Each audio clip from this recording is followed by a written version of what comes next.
Super gene 2 evolution. अध्याय 26 लौकी पर्वत। अनुवादक 54,96,90,339। 8 या 9 बजे रात का आकाश पहले से ही बहुत साफ हो चुका था। शायद मानव तकनीकी सभ्यता के पतन के कारण रात के आकाश में नंगी आंखों से दिखाई देने वाले तारे पहले की तुलना में बहुत अधिक संख्या में लग रहे थे और वे विशेष रूप से चमकीले थे। लेकिन इस समय आकाश में चमकीले तारे असामान्य रूप से मंद लग रहे थे। रात के आकाश पर नारंगी रंग का आवरण छा गया था, मानो भोर आकाश में फैल गई हो या गोधूली ने क्षितिज को जला दिया हो। उस नारंगी रंग का स्रोत वास्तविक उपस्थिति नहीं लग रहा था। ये वर्णन करना कठिन था कि यह किस प्रकार का अस्तित्व था।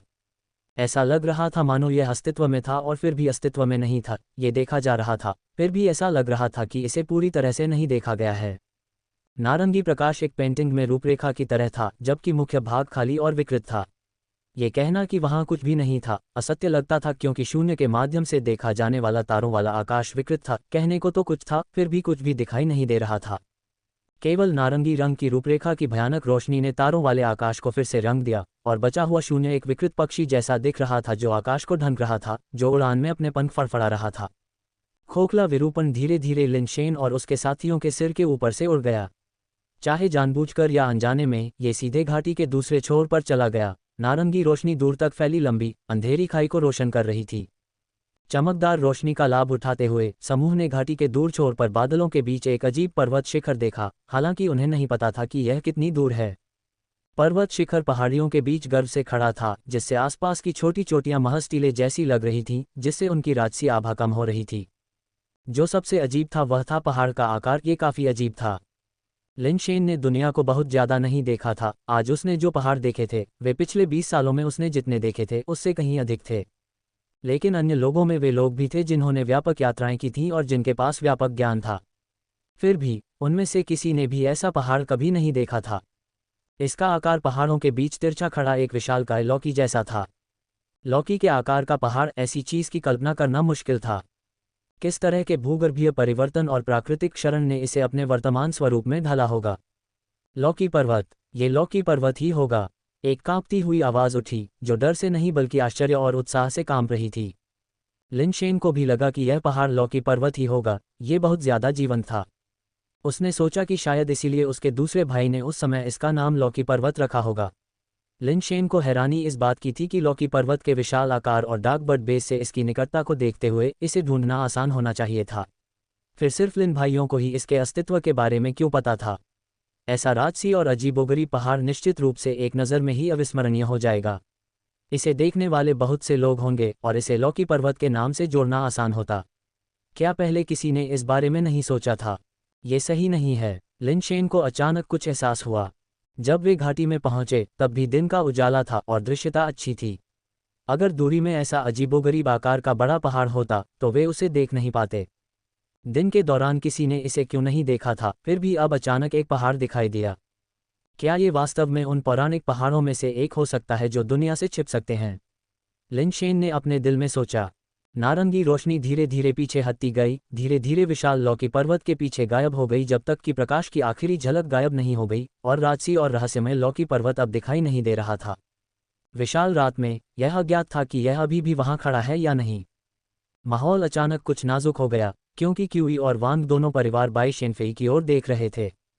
जैसा कि ये ने विश्लेषण किया था, उन्हें देवी संगिनी की आवश्यकता थी, क्योंकि वे नहीं जानते थे कि गॉड पर्वत कहाँ है। नारंगी रोशनी की अप्रत्याशित उपस्थिति ने उन्हें लौकी पर्वत की दिशा में इंगित किया था और डार्क बर्ड के साथ होने के कारण उन्हें अब देवी कंसोर्ट की आवश्यकता नहीं थी। लिनशेन समझ नहीं पा रहा था कि बाई शेनफेई अब क्या भाव धारण कर रही थी, लेकिन उसने कल्पना की कि यह अच्छा भाव नहीं था। मिस बाय, ऐसा लगता है कि हमें अपने सहयोग पर फिर से बातचीत करनी चाहिए, क्यू शुहिंग ने मुस्कुराते हुए कहा। वास्तव में सहयोग के लिए निष्पक्षता की आवश्यकता होती है। आप जो बोते हैं वही काटते हैं। यदि कोई निवेश नहीं है, भले ही हम देने को तैयार हों, तो मिस बाई जैसा व्यक्ति इसे स्वीकार करने के लिए तैयार नहीं होगा, है न? वांग तियान र ने भी मुस्कुराते हुए कहा। आप फिर से बातचीत कैसे करना चाहते हैं? देवी कंसोर्ट ने उदासीनता से पूछा। टेबल पर बैठकर गेम खेलने के लिए आपको चिप्स की आवश्यकता होती है। मिस बाय, अब आपके पास चिप्स खत्म हो गए हैं, लेकिन चिंता न करें। हमारे साथ चलें और मैं सुनिश्चित करूंगा कि आपको 10वां हिस्सा मिले। तियान र, आपको कोई आपत्ति नहीं है न? क्यू शुहिंग ने कहा। मिस बाई की असाधारण क्षमता के साथ 10% हिस्सा उचित है, वांग तियान र ने कहा। क्या होगा अगर मैं सहमत नहीं हूँ? देवी कंसोर्ट ने ठंडे स्वर में कहा। अगर आप सहमत नहीं हैं तो ये भी ठीक है। व्यापार व्यापार है और हम मिस बाई के लिए चीज़ों को मुश्किल नहीं बनाएंगे। लेकिन जो लोग समान मूल्यों को साझा नहीं करते हैं वे एक साथ काम नहीं कर सकते हैं। अगर मिस बाई में क्षमताएं हैं तो आप अपने दम पर लौकी पर्वत पर जाने के लिए स्वतंत्र हैं। हम आपके रास्ते में नहीं आएंगे। आपकी क्षमताओं के साथ मिस बाई आप खजाने से लदे हुए वापस लौटेंगे। चाहे आप कितना भी ले लें, हम निश्चित रूप से ईर्ष्या नहीं करेंगे, वांग तियान र ने निश्चितता के साथ कहा। उन्हें विश्वास था कि देवी कंसोर्ट के पास उनके साथ सहयोग करने के अलावा कोई विकल्प नहीं था। डाकबर्ड के बिना ये संदिग्ध था कि क्या वह लौकी पर्वत तक पहुंच भी सकती है, अकेले उसमें प्रवेश करना तो दूर की बात है। चूंकि यही मामला है तो चलो हम अलग अलग रास्ते चलते हैं, देवी पत्नी ने लिन शेन की ओर मुड़ते हुए पूछा, क्या तुम मेरे साथ आओगी? लिन शेन के जवाब देने से पहले ही वांग तियान र ने बोलना शुरू कर दिया था, मिस बाई कृपया जैसा आप चाहें वैसा करें। हमारे 3 परिवारों के मामलों में आपकी चिंता की आवश्यकता नहीं है। क्या आप तैयार हैं या नहीं? बाई शेनफेई ने वांग तियान र पर कोई ध्यान नहीं दिया, उसने उसकी ओर एक नज़र भी नहीं डाली, बल्कि लिन शेन को देखती रही और पूछती रही, तुम मेरी छोटी बहन हो, बेशक मुझे तुम्हारी देखभाल करनी चाहिए। लिन शेन ने बाई शेनफेई के पास जाते हुए कहा। लिन शेन ने इस बारे में अच्छी तरह से सोचा था, भले ही बाई शेनफेई के आने के पीछे कोई और मकसद हो, लेकिन उसकी अपनी ज़रूरतें क्यूई और वान परिवारों की ज़रूरतों से कहीं ज़्यादा थीं। बेशक लिन शेन सबसे ज़्यादा यही देखना चाहता था कि बाई शेनफेई पहले क्यूई और वान परिवारों से मिले, क्योंकि यही उसके लिए सबसे फ़ायदेमंद स्थिति होगी। तुम किसी बाहरी व्यक्ति के साथ जा रही हो? क्या लिन परिवार हमारे 3 परिवारों के बीच पिछले सौहार्द को नज़रअंदाज करने के लिए तैयार है? क्यूई शुहेंग ने ठंडे चेहरे और उदासीन लहजे में कहा। क्यूई और वान परिवारों के लोग पहले से ही लिन शेन और बाई शेनफेई के बीच खड़े हो गए थे, वे बाई शेनफेई को लिन शेन को अपने साथ ले जाने की इजाज़त नहीं दे सकते थे। अगर लिन परिवार के पास एक और डाकबर्ड होता तो ये परेशानी का सबब बन जाता। वांग तियान र, तुम्हें इस बारे में सोचना चाहिए।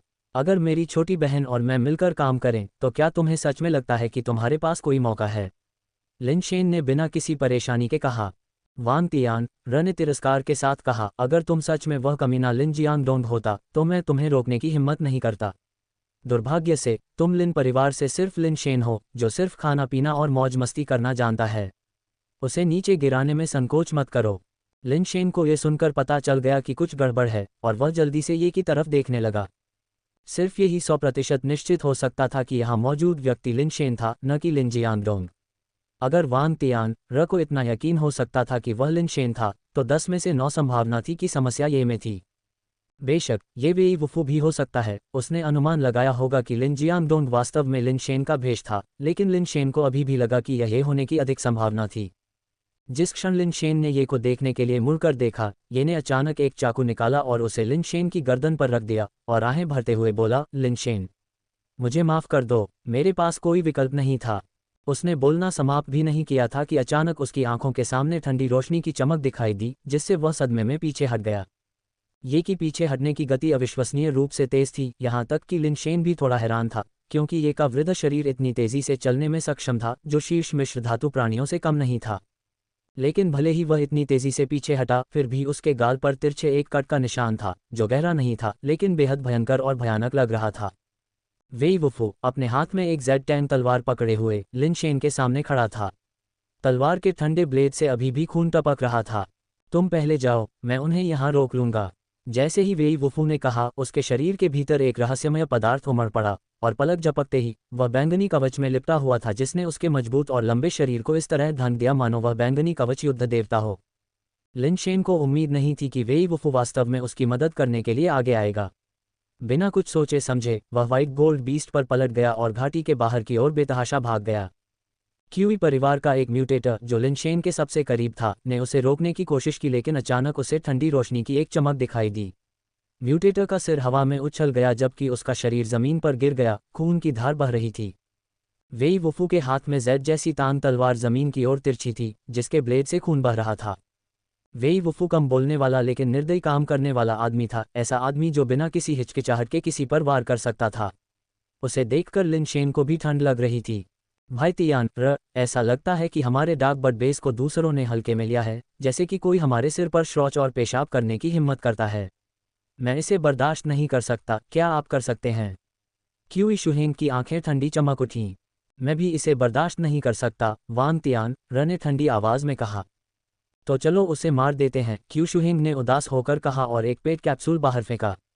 लगभग उसी समय वांग तियान र ने भी एक पेट कैप्सूल बाहर फेंका। लेकिन इससे पहले कि उनके पेट कैप्सूल जीवित प्राणियों में बदल पाते, एक नीलम जैसी तलवार ने 2 कैप्सूल को छेद दिया और उन्हें छेद दिया। क्या जिसने तुम्हें साधना सिखाई थी उसने तुम्हें कभी नहीं बताया? पेट कैप्सूल का इस्तेमाल इस तरह से नहीं किया जाता। बाई शेनफेई ने लंबी तलवार पकड़ी और एक झटके से 2 छेदे हुए मिश्र धातु पेट कैप्सूल तुरंत जमीन पर टुकड़े टुकड़े हो गए। क्यू शुहेंग और वांग तियान र ने एक दूसरे को देखा और बिना कुछ कहे एक एक और पेट कैप्सूल निकाला, लेकिन इस बार उन्होंने पहले की तरह लापरवाही से उन्हें फेंकने की हिम्मत नहीं की और इसके बजाय उन्हें अपने सिर के ऊपर उठा लिया। क्यू और वांग परिवारों के अन्य लोगों ने भी उन्हें घेर लिया, वेई वुफू और बाई शेनफेई को फंसा लिया। बाई शेनफेई को हमारे पास छोड़ दो। जहां तक उस कमीने वेई वुफू की बात है, उसे मेरे लिए खुर्च कर निकाल दो, वांग तियान र ने बाई शेनफेई को ठंडी निगाहों से देखते हुए आदेश दिया। 2 फीनिक्स की चीखें एक साथ सुनाई दी जब 2 डार्क बर्ड्स उन हथेलियों से उछले जिन्हें क्यू शुहेंग और वांग तियान र ने ऊपर उठाया हुआ था। वे बाई शेनफेई की ओर प्रकाश की 2 काली किरणों की तरह उछले। उन्होंने बाई शेनफेई के प्रति सावधानी बरती और शुरू से ही अपने सबसे मजबूत डार्क बर्ड्स को छोड़ दिया। दूसरी तरफ वेई वुफू दोनों परिवारों के म्यूटेटरों से घिरा हुआ था और लड़ाई की आवाज़ें लगातार आ रही थीं। लिन शेन ने थोड़ा और भागने और फिर स्थिति का आकलन करने का इरादा किया था, लेकिन जब उसने अपना सिर घुमाया तो उसने देखा कि एक आकृति उसका पीछा कर रही है। वह 18.4 की गति से व्हाइट गोल्ड बीस्ट पर सवार था, लेकिन आकृति किसी भी चीज़ पर सवार नहीं थी और व्हाइट गोल्ड बीस्ट से भी तेज थी, जल्दी से उनके बीच की दूरी कम कर रही थी। लिन शेन ने देखा कि आकृति काले तराजू जैसे धातु के कवच से ढकी हुई थी, एक बेहद क्षीण शरीर के साथ जो भयानक लग रहा था, जैसे कि मनुष्य और सांप का एक राक्षसी संकर। भागना बंद करो, लिन शेन। तुम भाग नहीं सकते। चलो ठीक से बात करते हैं। जब तक तुम सहयोग करते हो, भले ही क्यूई शुहेंग और वांग तियान एर को नाराज करने का जोखिम हो, मैं यहाँ से तुम्हारा सुरक्षित प्रस्थान सुनिश्चित करूंगा, ये ने कहा क्योंकि वह अचानक लिन शेन के पास से गुजरा, व्हाइट गोल्ड बीस्ट का रास्ता रोक दिया। अध्याय 27 गोलियां काटना। अनुवादक 54,96,90,339। ये क्या तुम सच में मुझे मूर्ख समझते हो? लिन शेन ने ये की ओर देखते हुए ठंडे स्वर में पूछा। लिन शेन, मैं तुम्हें सच में अपना बच्चा मानता हूँ, ये के शब्द उसके बोलने से पहले ही कट गए। और तुम सोचते हो कि तुम इसके लायक हो? लिन शेन के चेहरे पर घृणा भर गई। तुम अभी भी जवान हो और मेरी उम्र तक नहीं पहुँचे हो, इसलिए तुम समझ नहीं पा रहे हो, ये ने आह भरी। ये अगर तुमने खुलेआम विश्वासघात स्वीकार किया होता तो मैं तुम्हारा थोड़ा सम्मान करता। संत और पापी का नाटक मत करो, मुझे घृणा मत दो, लिन शेन ने ठंडे चेहरे के साथ कहा। बकवास बहुत हो गई, तुम मुझसे वास्तव में क्या चाहते हो? मुझे केवल डार्क बर्ड चाहिए और कुछ नहीं, ये ने कहा। मैंने कई बार कहा है, मेरे पास डार्क बर्ड नहीं है। लिन शेन को पहले से ही पता था कि ये की पिछली सारी जांच ये पता लगाने के लिए थी कि उसके पास डार्क बर्ड है या नहीं। छोटे भाई शेन, मुझे धोखा देने की कोई ज़रूरत नहीं है। लिन परिवार के पास अभी भी एक डार्क बर्ड होना चाहिए और ये तुम्हारे पास होना चाहिए। ये एक छोटा ब्लेड पकड़े हुए धीरे धीरे लिन शेन की ओर बढ़ते हुए बोला। अगर यह वास्तव में एक मृतंडा था तो लिन परिवार इसे क्यूई और वांग परिवारों के संदेह को दूर करने के लिए क्यों नहीं दिखाता? बस मृत अंडे को प्रदर्शित करना ही काफ़ी था, लेकिन लिन परिवार ने ऐसा करने के बारे में कभी नहीं सोचा, जीवन और मृत्यु के महत्वपूर्ण क्षणों में भी नहीं। इसलिए यह एक मृत अंडा नहीं होना चाहिए, बल्कि चौथा डार्क बर्ड होना चाहिए। डार्क बर्ड विरासत में मिलने के कारण मैं 3 बड़े लिन भाइयों के स्वभाव से अच्छी तरह वाकिफ हूँ। अगर कोई डार्क बर्ड होता तो वे निश्चित रूप से इसे तुम्हें दे देते। तुम हमेशा इतने आश्वस्त रहे हो क्योंकि तुम्हारे पास डार्क बर्ड एक तुरुप का पत्ता है ना? तो तुम यही सोच रहे थे। लिन शेन को एहसास हुआ कि ये क्यों इतना आश्वस्त था कि उसके पास डार्क बर्ड है। ये पता चला कि लिन शेन के आत्मविश्वास ने ये को गलत धारणा दी थी, लेकिन लिन शेन का आत्मविश्वास डार्क बर्ड से नहीं आया था, ये फायर सीड और डेथ पाउडर से आया था जो उसे संयोग से मिला था। छोटे भाई शेन, आपने कभी कठिनाई का अनुभव नहीं किया है और जीवन के दुखों को नहीं समझते हैं। कुछ चीज़ें उतनी सरल नहीं है जितनी आप सोचते हैं, और मैं उतना सरल नहीं हूँ जितना आप सोचते हैं। डार्क बर्ड शक्तिशाली है, लेकिन यह इस बात पर निर्भर करता है कि इसे कौन पकड़ता है। क्या आप मानते हैं कि अगर आपके पास डार्क बर्ड होता और अगर यह वास्तव में मेरे साथ लड़ाई करने की नौबत आती तो आपको हमला करने का मौका भी नहीं मिलता? ये का लहजा ईमानदार था। तुम एक ऐसे व्यक्ति हो जिसे मैंने बड़ा होते देखा है। डार्क बर्ड को छोड़ दो और मैं वादा करता हूं कि मैं तुम्हारे सिर के एक बाल को भी नुकसान नहीं पहुंचाऊंगा। अगर मुझे लॉकी पर्वत में कुछ लाभ हुआ तो मैं भविष्य में कुछ तुम्हारे साथ साझा करूंगा। मुझे कार्रवाई करने के लिए मजबूर मत करो, मैं ऐसा नहीं करना चाहता। ये बकवास छोड़ो, इससे मुझे और भी बुरा लगता है। मेरे पास डार्क बर्ड नहीं है। अगर तुम्हें मुझ पर यकीन नहीं है तो मुझे मार दो और मेरे शरीर की तलाशी लो, लिन शेन ने व्हाइट गोल्ड बीस्ट की पीठ पर बैठे हुए ठंडे स्वर में कहा। छोटे भाई शेन, क्या तुम सच में मुझे इस हद तक धकेल रहे हो? अगर मैं कार्रवाई करता हूं तो मैं तुम्हारी जान नहीं बख्श सकता। मिस्टर लिन जोंगजेंग और चौथे लिन भाई दोनों का गुस्सा हम दोनों को ही पता है। अगर मैं तुम पर वार करता हूं तो पीछे मुड़ने का कोई रास्ता नहीं है, इसलिए मुझे तुम्हें चुप कराना होगा। ये की आवाज़ भी ठंडी हो गई क्योंकि उसने अपने हाथ में छोटे ब्लेड को कसकर पकड़ लिया। यह एक मिश्र धातु का हथियार था जिसे खंजर नहीं बल्कि छोटी तलवार की तरह बनाया गया था। तलवार का शरीर पीतल जैसा था लेकिन धार बर्फीले सफ़ेद रंग की थी। तुम मेरे तीसरे और चौथे भाइयों से क्यों डरते हो? लिन शेन ने अचानक पूछा। ये थोड़ा चौंक गया, उसे उम्मीद नहीं थी कि लिन शेन अचानक ऐसा सवाल पूछेगा। कुछ देर सोचने के बाद उसने जवाब दिया, क्योंकि मिस्टर लिन जोंगजेंग और चौथा लिन भाई दोनों बहुत ताकतवर हैं, इस हद तक ताकतवर कि जिसने भी उनकी ताकत देखी है वह डर महसूस किए बिना नहीं रह सकता। मैं इसे कैसे कहूँ, मजबूत बिल्कुल सटीक नहीं है, जबकि उनके पास पूरी तरह से जबरदस्त ताकत नहीं है। अगर उसी स्तर का कोई व्यक्ति या उससे भी ऊपर का कोई व्यक्ति उनसे मौत तक लड़े तो मेरा मानना है कि वे ही बचेंगे। अगर दूसरा भाई अभी भी यहाँ होता तो वह और भी ज्यादा खतरनाक होता। लिन परिवार वास्तव में ऐसे बच्चों के लिए भाग्यशाली है। अगर कोई बच जाता है तो लिन परिवार निश्चित रूप से भविष्य में एक बड़ी ताकत बन जाएगा। हाँ, क्या तुम भूल गए हो कि मैं भी एक लिन हूँ? मैं भी उनका भाई हूँ, लिन शेन ने शांति से कहा। ये हंसे। वास्तव में तुम भी एक लिन हो। मेरा मानना है कि तुम भविष्य में मिस्टर लिन जोंगजेंग और चौथे भाई की तरह ही दुर्जय हो सकते हो, लेकिन तुम अभी वहाँ नहीं हो। यदि आप अभी अलॉय लेवल म्यूटेटर होते तो मैं आपका विरोध करने की हिम्मत नहीं करता। लेकिन यह अफसोस की बात है कि आपने बेस म्यूटेशन पूरा नहीं किया है और डार्क बर्ड के साथ भी इसका कोई फायदा नहीं है। मैं डार्क बर्ड के मुझे छूने से पहले ही आपको मार सकता हूँ, आपके पास कोई मौका नहीं होगा। आपको मारने के लिए बेस म्यूटेशन की आवश्यकता नहीं है, लिन शेन ने उदासीनता से कहा। ये की आंखें बर्फीली हो गईं जब उसने कहा, चूंकि ऐसा है तो मैं आपको डार्क बर्ड को बुलाने का मौका दूंगा। लिन शेन ने एक पेट कैप्सूल निकाला और उसे अपने बगल में तैनात एक सुपरसोनिक गनमैन में बदल दिया। ऐसा लगता है कि तुम अभी भी उम्मीद पर कायम हो। ये ने देखा कि लिन शेन ने डार्क बर्ड को नहीं बल्कि वांग तियान से जीते सुपरसोनिक गनमैन को बुलाया था। उसने अपनी आंखें सिकोड़ लीं और कहा। लिन शेन ने उसकी बात पर ध्यान नहीं दिया, सीधे सुपरसोनिक गनमैन को हमला करने का आदेश दिया। सुपरसोनिक गनमैन ने जल्दी से अपनी बंदूक निकाली और ट्रिगर को ये पर दबा दिया। थूथन से चिंगारी निकली और गोली इतनी तेज गति से निकली कि उसे नंगी आंखों से नहीं देखा जा सकता था। क्लैंग, ये निश्चल खड़ा रहा, उसका छोटा ब्लेड चमक उठा और उसके चेहरे पर निशाना साधती गोली आश्चर्यजनक रूप से दो भागों में विभाजित हो गई। ये के शरीर के दोनों ओर से गुजरते हुए जमीन पर गिर गई। ये हाथ में छोटा ब्लेड लिए भावशून्य होकर लिन शेन की ओर चला। Clang clang clang. Supersonic gunman ने गोलियां चलाईं, लेकिन वह ये की बढ़त को बिल्कुल भी नहीं रोक सका। उस पर निशाना साधी गई सभी गोलियां उसके छोटे ब्लेड से विक्षेपित हो गईं। लिन शेन ने थोड़ा भौहें सिकोड़ीं। उसे याद आया कि ये इतना ताकतवर नहीं था। सुपरसोनिक गनमैन की गति मिश्र धातु प्राणियों में सबसे बढ़िया थी, फिर भी ये की गति और भी तेज थी और वह गोलियों को सटीकता से काट सकता था, कुछ ऐसा जो ये ने पहले नहीं दिखाया था। उसकी गति उस समय से कम नहीं थी जब लिन शेन ने सुपरसोनिक गनमैन पर एक्यूपॉइंट सीलिंग का इस्तेमाल किया था। अब डार्क बर्ड को बुलाना बेहतर है, ये तुम्हारा आखिरी मौका है। ये पहले ही व्हाइट गोल्ड बीस्ट के सामने पहुंच चुका था, अपनी ब्लेड को घुमाकर उसकी गर्दन में गहरा घाव कर दिया।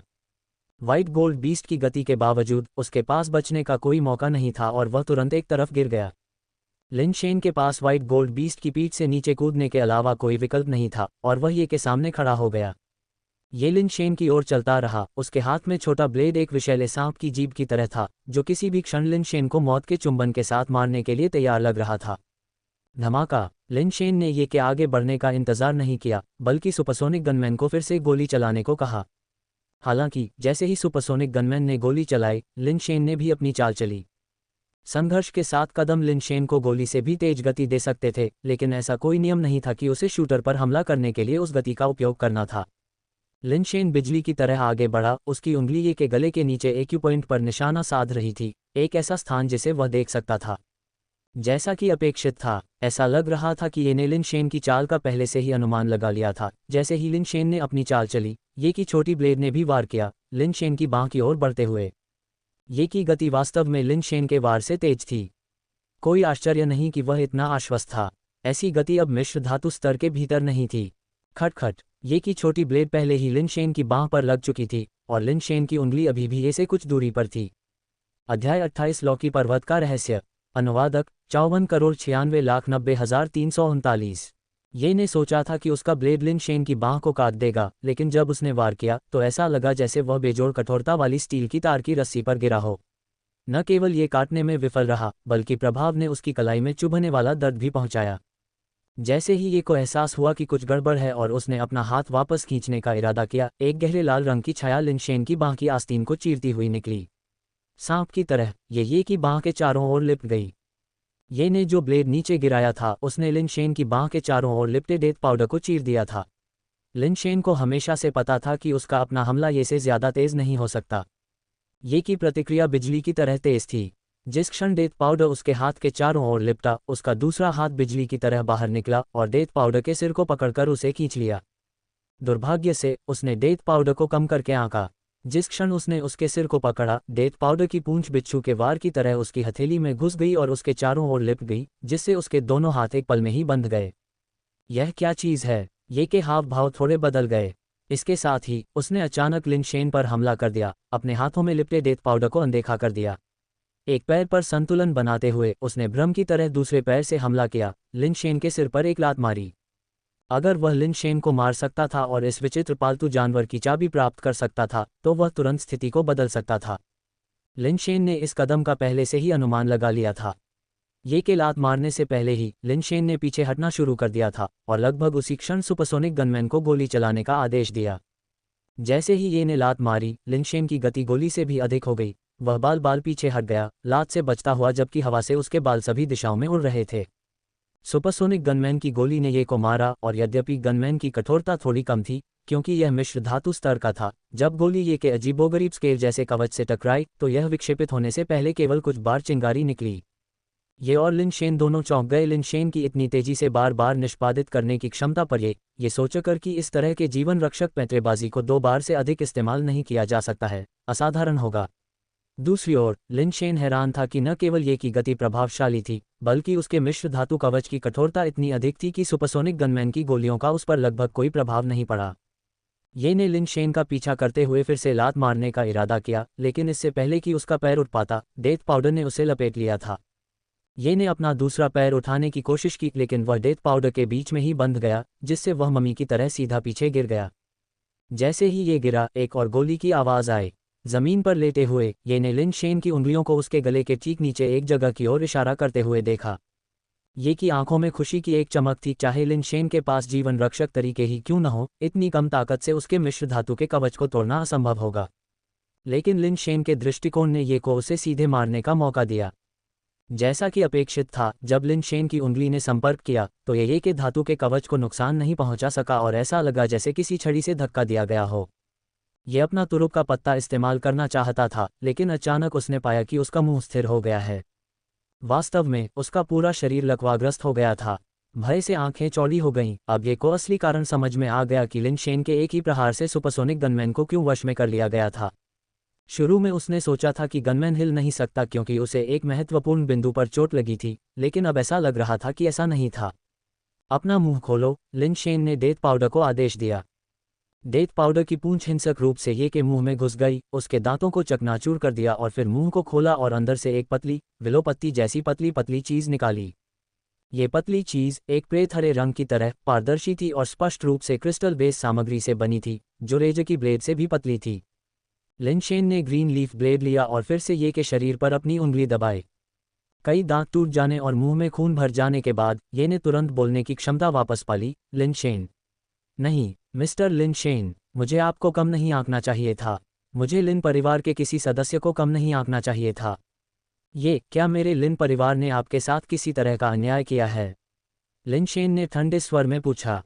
नहीं, लिन परिवार ने मेरे साथ कोई अन्याय नहीं किया है, ये ने व्यंग्यात्मक मुस्कान के साथ कहा।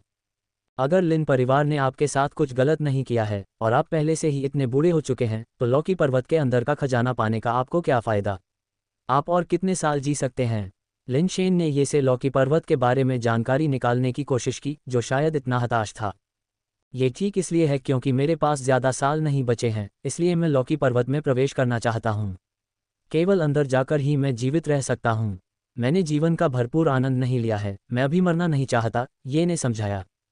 तुम्हारा क्या मतलब है? लिनशेन की आंखें थोड़ी सिकुड़ गईं, ये द्वारा बताई गई जानकारी से आश्चर्यचकित होकर। लिनशेन, मैं तुम्हें वह सब कुछ बता सकता हूँ जो मैं जानता हूँ, बस कृपया मेरी जान बख्श दो, ये ने विनती की। बोलो, लिनशेन ने भावहीन होकर ये को देखते हुए कहा। यह संयोग से हुआ कि मैंने मिस्टर लिन जोंगजेंग और चौथे भाई को लॉकी पर्वत के कुछ रहस्यों के बारे में बात करते हुए सुना। वे दूसरे भाई के मामलों पर चर्चा कर रहे थे, कह रहे थे कि बहुत समय पहले दूसरे भाई के बहुत लंबे समय तक दूर रहने के बाद वह बहुत उत्साहित होकर लौटा था। उसने उन्हें बताया कि लॉकी पर्वत के अंदर कुछ ऐसा है जो अनंत जीवन प्रदान करता है। जब वे पर्याप्त शक्तिशाली हो गए तो वह उन्हें और बड़ी बहन को लॉकी पर्वत पर ले जाएगा, ताकि भाई बहन हमेशा के लिए अनंत युवावस्था में जी सकें, ये ने याद किया। क्या तुम सच में मानते हो कि इस दुनिया में कुछ ऐसा है जो अनंत जीवन प्रदान कर सकता है? लिनशेन ने भौहें सिकोड़ते हुए पूछा। दूसरा भाई झूठ नहीं बोलेगा, अगर उसने कहा कि यह वहाँ है तो यह जरूर होगा, ये ने कहा, उसकी आंखें लालसा से भरी हुई थीं। सिर्फ उस वाक्य के लिए तुम लॉकी पर्वत में प्रवेश करने से नहीं चूकोगे? लिनशेन ने सोच समझकर पूछा। जितना बूढ़ा होता है उतना ही मृत्यु से डरता है। मैं वास्तव में मरना नहीं चाहता। भविष्य में मैं पूरे दिल से तुम्हारी सेवा करूंगा, किसी और विचार को मन में नहीं आने दूंगा, ये ने कहा। तुम्हारा कोई भविष्य नहीं है, लिनशेन ने बेपरवाही से कहा। ये सुनकर यी का चेहरा एकदम बदल गया और वह चिल्लाने की कोशिश करने लगा, मिस्टर लिनशेन, आप लिन परिवार के सदस्य हैं। आप अपनी बात से पीछे नहीं हट सकते। इससे पहले कि वह अपनी बात पूरी कर पाता, डेथ पाउडर की पूंछ ने उसके माथे को बुरी तरह से छेद दिया, उसके सिर को भेदते हुए। ये तुरंत मारा गया, उसकी आंखें अकल्पनीय सीमा तक चौड़ी हो गईं, उसकी आंखें खुली हुई मर गईं। ये ने कभी नहीं सोचा था कि आमतौर पर खुशमिजाज और मौज मस्ती करने वाला लिनशेन इतना निर्दयी होगा, नहीं उसने उम्मीद की थी कि लिन परिवार का कोई सदस्य अपना वादा तोड़ देगा। मैंने कभी भी तुम्हें न मारने के लिए सहमति नहीं दी थी, और अगर मैंने ऐसा किया भी होता तो मैं तुम्हें जीने नहीं देता। तुम मेरे लिए बहुत बड़ा खतरा हो। अगर आश्चर्य का तत्व न होता तो मुझे तुम्हें हराने का कोई भरोसा नहीं होता। तुम्हें एक मौका देना खुद को मरने के लिए भेजना होता, और मैं मरना नहीं चाहता, लिनशेन ने कहा और ये की लाश को खोजने के लिए झुका। उसने अपने पास मौजूद सब कुछ ले लिया। उसे अपने दिल में बहुत घृणा महसूस हुई, लेकिन उस पल में जीवित रहना किसी भी चीज़ से ज़्यादा महत्वपूर्ण था। जल्द ही लिनशेन ने ये से सब कुछ ले लिया। एक मिश्र धातु शॉर्ट ब्लेड, एक crystal base green leaf blade, 2 मिश्र धातु पेट कैप्सूल और 3 कैप्सूल कुंजियां। 2 कुंजियां स्पष्ट रूप से पेट कैप्सूल के साथ उपयोग करने के लिए थीं, जबकि तीसरी कुंजी क्रिस्टल बेस लेवल की थी, जो सिट्रीन की तरह स्पष्ट और पारदर्शी थी, जिसमें दिल के आकार का हैंडल था। अजीब बात है, केवल एक कुंजी क्यों है लेकिन कोई कैप्सूल नहीं है? लिनशेन ने ये की लाश पर एक और नज़र डालते हुए आश्चर्य जताया। अध्याय 29, किस्मत खराब। अनुवादक 54,96,90,339। लिनशेन ने शरीर को कई बार पलटा, कपड़ों के हेम के अंदर भी ध्यान से टटोला, लेकिन उसे कोई छिपा हुआ पेट कैप्सूल नहीं मिला। वास्तव में ये के शरीर पर क्रिस्टल बेस पेट कैप्सूल नहीं था, और ऐसा इसलिए नहीं था क्योंकि उसके पास इसका उपयोग करने का समय नहीं था।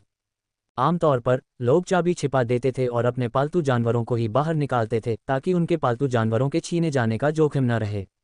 कैप्सूल के बिना सिर्फ चाबी ले जाने का क्या फ़ायदा है? लिनशेन ने भौहें सिकुड़ी और सोचा। इस समय ये समझ पाने में असमर्थ, उसने बस चाबी को बाद के लिए रख दिया। ये के 2 मिश्र धातु पालतू जानवरों में वह भारी कवच जानवर शामिल था जिस पर वह सवार था, और गेलुल का आयरन निगल। भारी कवच जानवर, मिश्र धातु प्राणी। शक्ति 18.5, गति 12.7, कठोरता 16.7, कठोरता 11.6, आधार परिवर्तन प्रतिभा, रक्षा संवर्धन। गेलुल का आयरन स्वेलो, मिश्र धातु प्राणी। शक्ति 10.9, गति 19.1, कठोरता 17.6, कठोरता 18.7, आधार परिवर्तन प्रतिभा, swift slash swallow return. Heavy armour beast white gold beast को पकड़ने के लिए पर्याप्त तेज नहीं था, इसलिए जब वह लिनशेन का पीछा कर रहा था तो ये ने उसे वापस ले लिया। ये प्राणी मोटी त्वचा और क्रूर ताकत वाला था, जो एक मजबूत ढाल के रूप में कार्य करने या आगे की जासूसी करने के लिए अच्छा था। हालांकि गेलुल का आयरन स्वेलो इतना मजबूत नहीं था, लेकिन इसके अन्य गुण काफ़ी अच्छे थे। इसके अलावा इसकी दोहरी प्रतिभाएं प्रभावशाली थीं। स्विफ्ट स्लैश ने इसे गति को विनाशकारी शक्ति में बदलने की अनुमति दी, जो कुछ हद तक इसकी ताकत की कमी की भरपाई करता था। स्वेलो रिटर्न ने उल्कापिंड आयरन स्वेलो को तेज गति से उड़ान के दौरान अचानक मुड़ने में सक्षम बनाया, जिससे विरोधियों को आश्चर्य हुआ। ये द्वारा मारे गए व्हाइट गोल्ड बीस्ट के साथ हैवी आर्मर बीस्ट एक उपयुक्त सवारी होगी और गेल मेटियोर आयरन स्वेलो एक अच्छा सहायक होगा। धमाका! घाटी की दिशा से अचानक तेज आवाज आई, जैसे कुछ विस्फोट हुआ हो। थोड़ी देर सोचने के बाद लिन शेन ने अपनी चीजें इकट्ठी की और चुपके से युद्ध के मैदान में पहुंच गया। उसने अभी भी अपने कपड़ों में डेथ पाउडर रखा हुआ था और उसे अपने शरीर पर लपेटा हुआ था। जब लिन शेन चुपके से घाटी के मुहाने पर लौटा और अंदर झांका तो उसने पाया कि कोई नहीं बचा था, सिर्फ कुछ टेंट बचे थे और जलती हुई आग अभी तक नहीं बुझी थी। हाल ही में हुई लड़ाई की जगह पर अब 10 मीटर से ज्यादा व्यास का एक बड़ा गड्ढा था, जिसके आसपास कई शव बेतरतीब ढंग से बिखरे हुए थे। लिन शेन ने कुछ देर तक देखा और फिर उल्कापिंड आयरन स्वेलो को आगे की ओर देखने के लिए बुलाया। उसने पाया कि टेंट खाली थे और बाकी सभी का ठिकाना अज्ञात था। कोई खतरा न देखकर लिन शेन ने सावधानी से शवों के पास जाकर जांच की, जिनमें न तो बाई शेनफेई था और न ही वेई वुफू, सिर्फ क्यूई और वांग परिवारों के बेस म्यूटेटर थे। क्या हुआ है? सभी लोग क्यों गायब हो गए हैं? और इस बड़े गड्ढे में क्या है? लिन शेन ने सोचा। टेंट के अंदर बहुत सारी आपूर्ति और सामान थे, जो दर्शाता है कि उनका प्रस्थान बहुत जल्दबाजी में था। बहुत सी चीजें बिना एकत्र किए पीछे रह गई थीं। घाटी के गहरे हिस्सों की ओर जाने वाली जमीन पर कोई अव्यवस्थित पैरों के निशान और खुरों के निशान देख सकता था, जो दर्शाता है कि वे घाटी में और आगे बढ़ गए थे। क्या वे किसी का पीछा कर रहे थे या उन्हें किसी चीज ने अंदर की ओर खींचा था? लिन शेन ने एक पल के लिए सोचा, फिर खुद ही उनका पीछा करने और देखने का फैसला किया। उसने सुपरसोनिक गनमैन को आगे रखते हुए हैवी आर्मर बीस्ट को बुलाया, जबकि उल्कापिंड आयरन स्वेलो बहुत आगे की ओर देख रहा था। उसने छाया में प्रतीक्षा कर रहे आसपास के बेस वेरिएंट जीवों से बचने के लिए बहुत तेजी से आगे बढ़ने की हिम्मत नहीं की। कुछ ही देर में उसने जमीन पर कई बेस वेरिएंट जीवों की लाशें देखीं, जिनका बेस म्यूटेशन फ्लूइड निकाला नहीं गया था। लिन शेन ने उन शवों पर घावों की जांच की और फिर उनका पीछा करना जारी रखा। बीच बीच में बेस वेरिएंट जीवों की लाशें दिखाई देती थीं, फिर भी एक भी व्यक्ति नहीं दिखाई देता था, न ही बेस वेरिएंट जीवों के जीवित होने के कोई संकेत थे। घाटी बहुत लंबी थी और जब तक आसमान चमकना शुरू नहीं हुआ तब तक वह घाटी के अंत तक नहीं पहुंचा था, लेकिन फिर भी बाई शेनफेई और अन्य लोगों का कोई निशान नहीं था। जैसे जैसे आसमान धीरे धीरे हल्का होता गया, लिन शेन ने दूर तक देखा, जहां एक सतत पर्वत श्रृंखला उभरी हुई थी, लेकिन राजसी और रहस्यमयी लौकी पर्वत कहीं नहीं दिख रहा था। लौकी पर्वत इतना भव्य है कि इसे घाटी के प्रवेश द्वार से स्पष्ट रूप से देखा जा सकता है, तो मैं इसे यहाँ क्यों नहीं देख सकता? लिन शेन की उलझन और भी गहरी हो गई। पर्वत श्रृंखला के बीच कई रास्ते थे, लेकिन शुक्र है कि जमीन पर खुरों के निशान थे और लिन शेन ने उनके निशानों का अनुसरण किया। पहाड़ों में बहुत से धातु के पौधे थे और यहाँ तक कि ऊंचे पेड़ भी थे जो स्टील से बने हुए लग रहे थे, स्टील के जंगल की तरह। सबसे आम लाल मेपल के समान पेड़ थे, जिनके पत्ते लाल तांबे के रंग के थे, जो 7 या 8 मीटर ऊंचे पेड़ों को ढांकते थे। पर्वत श्रृंखला के मोड़ और मोड़ के माध्यम से खुरों के निशानों का अनुसरण करते हुए लिन शेन ये देखकर चौंक गया कि 2 से 3 घंटे के बाद वह घाटी में वापस आ गया था। कितना अजीब है! लिन शेन और भी हैरान हो गया। उसे यकीन था कि उसने बाई शेनफेई और अन्य लोगों को देखे बिना खुरों के निशानों का अनुसरण किया था, तो वह शुरुआत में वापस कैसे आ गया? शायद लौकी पर्वत यहाँ होना चाहिए, केवल मैं इसे नहीं देख सकता। उनके साथ डार्क बर्ड है, इसलिए वे पहले से ही लौकी पर्वत में प्रवेश कर चुके होंगे, लिन शेन ने तर्क दिया, ये निष्कर्ष निकालते हुए कि यह एकमात्र संभावना थी। दुर्भाग्य से डार्क बर्ड के बिना, भले ही वह लौकी पर्वत में प्रवेश करना चाहता था, वह रास्ता नहीं खोज सकता था। आखिर इतना विशाल पर्वत कैसे छिपा हुआ है? ये वास्तव में समझ से परे है। लिन शेन ने एक बार फिर पर्वत श्रृंखला में उन्हें खोजने की कोशिश की, लेकिन कुछ न मिलने पर वह फिर से घाटी में वापस आ गया। और भी अजीब बात यह थी कि पहाड़ों के भीतर बेस वेरिएंट जीवों का कोई निशान नहीं पाया जा सका। सैद्धांतिक रूप से म्यूटेशन पॉइंट के पास का क्षेत्र बेस वेरिएंट जीवों से भरा होना चाहिए। यहाँ सब कुछ बल्कि डरावना लग रहा था। भूल जाओ, मेरी ताकत सीमित है। अगर मैं लौकी पर्वत में घुस भी गया तो मुझे डर है कि मैं ज़्यादा मदद नहीं कर पाऊंगा, बल्कि अपने तीसरे और चौथे भाइयों के लिए बोझ बन जाऊंगा। लिन शेन ने कुछ सोचने के बाद वापस बेस पर जाने का फैसला किया। उसे जल्द से जल्द अपना बेस म्यूटेशन पूरा करना होगा, क्योंकि उसकी खुद की ताकत बहुत कमज़ोर थी। शक्तिशाली पालतू जानवरों के साथ भी वह सुरक्षित नहीं होगा। जैसे ही लिन शेन वापस जाने की तैयारी कर रहा था, उसने अचानक एक आकृति को दूर के पहाड़ी रास्ते पर लड़खड़ाते हुए वापस आते देखा। क्योंकि यह बहुत दूर था, लिन शेन केवल यह बता सकता था कि यह एक व्यक्ति था, वह स्पष्ट रूप से नहीं देख सकता था कि यह कौन था।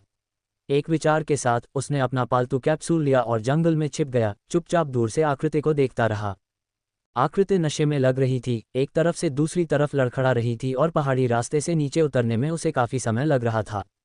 लेकिन जैसे जैसे दूरी कम होती गई, लिनशेन आखिरकार स्पष्ट रूप से देख सकता था कि यह कौन था और वह हैरान रह गया। व्यक्ति के शरीर पर धातु का कवच टूटे हुए टेम्पर्ड ग्लास की तरह छोटी छोटी दरारों से ढका हुआ था। हर दरार से खून बह रहा था, हर जगह खून टपक रहा था, एक भयावह दृश्य प्रस्तुत कर रहा था कि वह अभी भी जीवित था। यह एक चमत्कार था। कोई आश्चर्य नहीं कि वह लड़खड़ा रहा था और लड़खड़ा रहा था, मुश्किल से चल पा रहा था। लिनशेन को थोड़ा बहुत याद आया कि यह व्यक्ति क्यूई परिवार से था, एक मिश्र धातु बेस म्यूटेटर जो काफ़ी कौशल वाला था। क्यूई परिवार और डार्क बर्ड बेस दोनों के उल्लेखनीय व्यक्तियों में से एक था। उसका नाम क्यूई गुवान लग रहा था, जो क्यूई परिवार का प्रत्यक्ष वंशज था। ये देखकर कि पीछे पहाड़ी रास्ते पर कोई और नहीं चल रहा था, लिनशेन जल्दी से जंगल से बाहर निकला और तेजी से क्यूई गुवान के पास पहुंचा।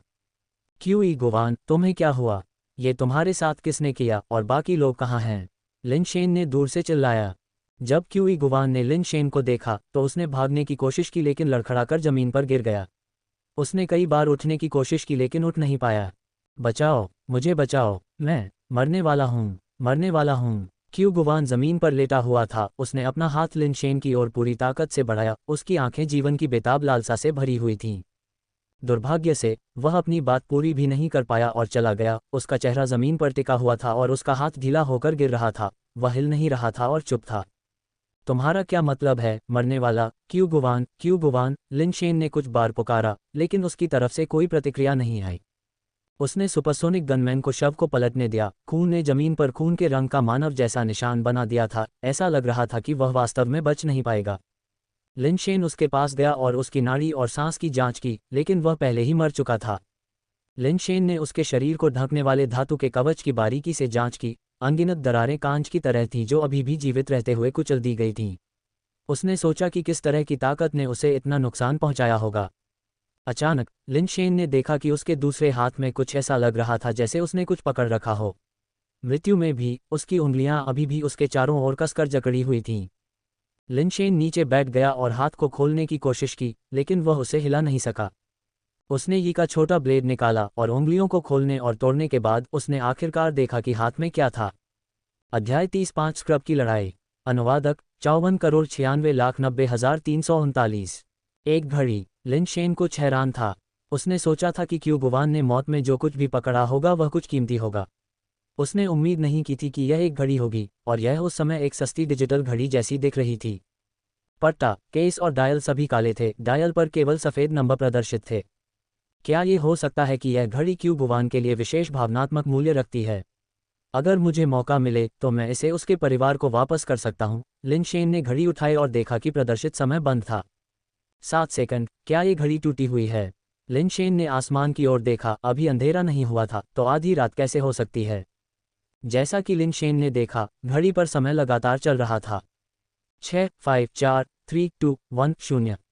जल्द ही घड़ी का समय 0 पर रीसेट हो गया और अचानक घड़ी के अंदर से एक आवाज़ आई। उपयोगकर्ता की मृत्यु की पुष्टि। नए उपयोगकर्ता का पता चला। बाइंडिंग सफल। टेलीपोर्ट। उल्टी गिनती 10, 9, 8 से शुरू हो रही है। घड़ी का समय 10 सेकंड हो गया और ये सेकंड के हिसाब से उल्टी गिनती करने लगी। क्या बकवास है? लिनशेन ने जल्दी से घड़ी फेंक दी। जो घड़ी जमीन पर गिरी, उसने उल्टी गिनती जारी रखी और लिनशेन ने सहज रूप से खुद को उससे दूर करते हुए पीछे हट गया। लेकिन जैसे ही घड़ी की उल्टी गिनती 0 पर पहुंची, लिनशेन को लगा कि उसकी आंखों के सामने का दृश्य अचानक विकृत हो गया है। आकाश, पहाड़, पेड़, फूल, धरती, सब कुछ लिनशेन की दृष्टि में एक साथ मुड़ गया, तेजी से घूम रहा था, और एक चक्कर के बाद उसे अपने शरीर में अचानक भारीपन महसूस हुआ, जैसे कि वह 1000 पाउंड का वजन उठा रहा हो और बेकाबू होकर जमीन पर गिर पड़ा। लिनशेन ने अपने हाथों को जमीन पर दबाया और बड़ी मेहनत से धीरे धीरे खड़ा हुआ। वजन की अनुभूति के कारण उसके लिए खड़ा होना भी मुश्किल हो गया। उसके पैरों की कांपती हुई मांसपेशियों ने उसे ऐसा महसूस कराया जैसे कि वे किसी भी क्षण काम करना बंद कर देंगी और उसे एक बार फिर जमीन पर गिरा देंगी। यह क्या स्थिति है? लिनशेन की निगाहें वहीं जम गईं। उसके सामने पहाड़ और घाटियां कहाँ थीं? इसके बजाय उसका स्वागत एक सफ़ेद रेतीले समुद्र तट और एक नीले समुद्र ने किया। आसपास के समुद्र तट पर दर्जनों सफ़ेद स्टील बॉडी वाले जीव थे, जिनके शरीर पर स्टील के कांटे थे और जिनका आकार चक्की के पत्थरों के बराबर था, बस समुद्र तट पर लेटे हुए थे और जाने क्या कर रहे थे। लिनशेन के अचानक प्रकट होने से सैकड़ों स्टील थॉर्न कछुए अपना सिर घुमाकर उसे देखने लगे। उनकी निगाहें एक समान रूप से उसके व्यक्तित्व पर केंद्रित थीं। लिनशेन ने मुश्किल से निगला सहज रूप से अपनी आंखों को रगड़ने के लिए अपना हाथ उठाना चाहा ताकि यह सुनिश्चित हो सके कि वह मतिभ्रम में तो नहीं है। लेकिन उसका हाथ उठाने का कार्य पहले की तुलना में कई गुना अधिक कठिन हो गया था और उसकी हरकत और उसके विचारों के बीच एक देरी थी। इससे पहले कि उसका हाथ उसकी आंखों को छूता, लिनशेन को एहसास हुआ कि उसने अपनी बाईं कलाई पर वह काली डिजिटल घड़ी पहनी हुई थी। लिनशेन की पहली प्रतिक्रिया घड़ी को हटाने के लिए हाथ बढ़ाना था। जैसे ही उसकी उंगलियां पट्टा को छूती हैं, उसे फिर से घड़ी से ठंडी इलेक्ट्रॉनिक संश्लेषित आवाज़ सुनाई देती है। टेलीपोर्ट कूलडाउन पूरा नहीं हुआ है। टेलीपोर्टर को जबरन हटाने से टेलीपोर्टेशन फिर से सक्रिय हो जाएगा और उपयोगकर्ता को इस प्रक्रिया के दौरान अपरिवर्तनीय क्षति होगी। लिनशेन का हाथ एक पल में रुक गया, उसका दिमाग क्यूई गुवान के शरीर पर भयानक घावों की ओर लौट आया। क्या क्यूई गुवान की चोटें इस तरह की क्षति के कारण हुई हैं? इसी तरह के घावों के डर से लिनशेन ने फिर से घड़ी को छूने की हिम्मत नहीं की। अगर एक अलॉय लेवल म्यूटेटर इस तरह से घायल हो सकता है तो उसके साथ क्या होगा एक गैर बेस म्यूटेटर? क्या वह बस कीमा बनाया हुआ मांस के ढेर में बदल जाएगा? घड़ी पर प्रदर्शित समय 71 घंटे 59 मिनट 54 सेकंड था और यह अभी भी घट रहा था। क्या इसका मतलब यह है कि मुझे इस टेलीपोर्टेशन गियर का फिर से उपयोग करने से पहले 72 घंटे इंतजार करना होगा? लिनशेन ने तर्क दिया। उसके पास आगे सोचने का समय नहीं था क्योंकि स्टील थॉर्न कछुए एक पल के स्तब्ध संकोच के बाद गुस्से में उसकी ओर रेंगने लगे। उनके व्यवहार से पता चल रहा था कि वे लिनशेन को टुकड़े टुकड़े कर देंगे, मानो उसने उनके पूर्वजों की कब्रों को अपवित्र कर दिया हो। लिनशेन भागना चाहता था, लेकिन सिर्फ एक कदम चलने के बाद वह रुक गया। उसका पूरा शरीर बोझिल महसूस कर रहा था और वह बस हिल नहीं पा रहा था। लिनशेन ने अपने शरीर पर पालतू चाबी और पालतू कैप्सूल को टटोला। स्टील थॉर्न कछुओं के उस पर हमला करने से पहले भारी कवच जानवर को बुलाने में कामयाब रहा। लिनशेन के नियंत्रण में भारी कवच जानवर ने उसके चेन कवच को काट लिया, उसे उठा लिया और उसे अपनी पीठ पर फेंक दिया। लिनशेन भारी कवच जानवर के ऊपर लेट गया, जान बचाने के लिए उसकी गर्दन को पकड़ लिया। भारी कवच जानवर ने दहाड़ लगाए, हाथी के पैरों से भी मोटी उसकी मिश्र धातु की जांघें सीधे उस स्टील थॉर्न कछुए पर गिरी जो उस पर हमला कर रहा था। क्रैक क्रंच, स्टील के टूटने की आवाज़ गूंजी क्योंकि स्टील थॉर्न कछुए के स्टील के स्पाइक और खोल सीधे पैरों के नीचे कुचल दिए गए थे और पारे जैसा एक तरल पदार्थ बाहर निकल रहा था। लिनशेन को स्पष्ट रूप से महसूस हो रहा था कि हैवी आर्मर बीस्ट पहले की तुलना में बहुत धीमा था और वे स्टील थॉर्न कछुए भी उतने तेज नहीं लग रहे थे जितने स्टील के जीव लिनशेन ने पहले देखे थे। क्या ये गुरुत्वाकर्षण का मुद्दा है? लिनशेन ने अनुमान लगाया, लेकिन फिर उसने अपनी कलाई पर अपनी घड़ी को हिलते हुए महसूस किया। अपनी घड़ी पर नजर डालते हुए उसने देखा कि अब ये समय नहीं बल्कि प्रवाहित पाठ प्रदर्शित कर रही थी। मारा गया स्टील प्राणी स्टील थॉर्न कछुआ, मारा गया स्टील प्राणी स्टील थॉर्न कछुआ। जैसे जैसे हैवी आर्मर बीस्ट भगदड़ मचाता रहा, घड़ी के चेहरे पर सूचनाओं की धारियां बहती रहीं। स्टील लेवल स्टील थॉर्न कछुओं के एक समूह के भीतर मिश्र धातु स्तर का हैवी आर्मर बीस्ट भीड़ों के झुंड में घुसने वाले बाघ की तरह था जो एक तरफा नरसंहार पर उतर आया था। ये जानते हुए कि वे किसी से मुकाबला नहीं कर सकते, वे स्टील थॉर्न कछुए फिर भी भारी कवच वाले जानवर पर बेतहाशा हमला कर रहे थे। हर एक बेखौफ होकर अपनी मौत की ओर भाग रहा था, मानो पुनर्जन्म की जल्दी में हो। भारी कवच वाले जानवर द्वारा एक एक करके कुचले जा रहे थे। कुछ ही देर में 20 या 30 मर गए। लिनशेन शुरू में हैरान था कि ये स्टील थॉर्न कछुए भाग क्यों नहीं रहे थे। बेस वेरिएंट जीव मूर्ख नहीं थे, सामान्य जानवर भी भागना जानते थे और बेस वेरिएंट जीवों की बुद्धिमत्ता सामान्य जानवरों से कम नहीं थी, कुछ तो उनसे भी ज्यादा होशियार थे। यह असंभव लग रहा था कि वे भागना नहीं जानते होंगे। लेकिन जब उसकी नज़र जमीन पर पड़ी जहां स्टील थॉर्न कछुए दंडवत कर रहे थे तो उसे तुरंत समझ आ गया। रेत में गड्ढे थे और आंशिक रूप से उजागर गड्ढों में लिनशेन ने पिंग पोंग गेंदों के आकार के अंडे देखे। तो ये स्टील थॉर्न कछुए अंडे दे रहे थे। मैं एक सामुदायिक घोंसले के मैदान में ठोकर खाए हूँ, लिनशेन ने महसूस किया। उन रेत के गड्ढों में बेस म्यूटेशन अंडे को देखते हुए लिनशेन ने अचानक सोचा कि अगर वह इन सभी अंडों को अपने साथ वापस ले जा सके तो ये काफ़ी अच्छी आय होगी। स्टील थॉर्न कछुओं की अंडे देने की क्षमता बहुत मजबूत लग रही थी। बस एक त्वरित नज़र से प्रति गड्ढे में कम से कम 7 या 8 बेस म्यूटेशन अंडे थे। इतने सारे गड्ढों के साथ 1000 से अधिक अंडे हो सकते हैं, है न? यह अनिश्चित था कि क्या टेलीपोर्टर उन सभी को वापस ले जा सकता है, और इन स्टील थॉर्न कछुओं के शरीर से सामग्री भी थी। हालांकि वे बहुत मूल्यवान नहीं थे, लेकिन उनकी मात्रा का मतलब था कि वे अभी भी कुछ पैसे कमा सकते थे। लिनशेन जब ये सोच रहा था तो उसने अचानक भारी कवच वाले जानवर की भयानक चीख सुनी। नीचे देखते हुए लिनशेन ये देखकर चौंक गया कि भारी कवच वाले जानवर के एक पैर में स्टील थॉर्न कछुए की पीठ पर लगी कील घुस गई थी। दूसरों के विपरीत इस विशेष स्टील थॉर्न कछुए को बिल्कुल भी कुचला नहीं गया था। इसके बजाय ये भारी कवच वाले जानवर का पैर था जिसे कछुए की स्टील की कील ने छेद दिया था। क्या हो रहा है? लिनशेन ने फंसे हुए स्टील थॉर्न कछुए को देखा, जो आकार और दिखने में सामान्य कछुओं से अलग नहीं लग रहा था, बस एक और सामान्य कछुआ लग रहा था।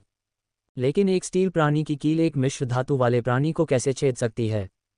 लिनशेन ने अनजाने में अपनी घड़ी देखी, इस विशेष स्टील थॉर्न कछुए के बारे में जानकारी देखने की उम्मीद में, लेकिन उसे कुछ नहीं मिला। इसके बजाय उसने अन्य जानकारी देखी। उपयोगकर्ता अपरिवर्तित निम्न जीवन रूप, शक्ति 5, गति 5, कठोरता 5, दृढ़ता 5, जीव की सैद्धांतिक जीवन अवधि 100 वर्ष, आधार परिवर्तन प्रतिभा कोई नहीं। लिनशेन मदद नहीं कर सका, लेकिन खाली आंखों से घूरता रहा। यह अपरिवर्तित निम्न जीवन रूप, क्या यह मुझे संदर्भित कर रहा है? लेकिन दूसरे विचार से ये समझ में आया, सभी 5 वास्तव में एक सर्वोत्कृष्ट कमजोर व्यक्ति। यहाँ तक कि ऐसा कमजोर व्यक्ति भी पहले से ही मानव सीमा पर था, जो शारीरिक विशेषताओं को बढ़ाने के लिए बड़ी मात्रा में आधार उत्परिवर्तन द्रव का सेवन करने के वर्षों के माध्यम से प्राप्त हुआ था।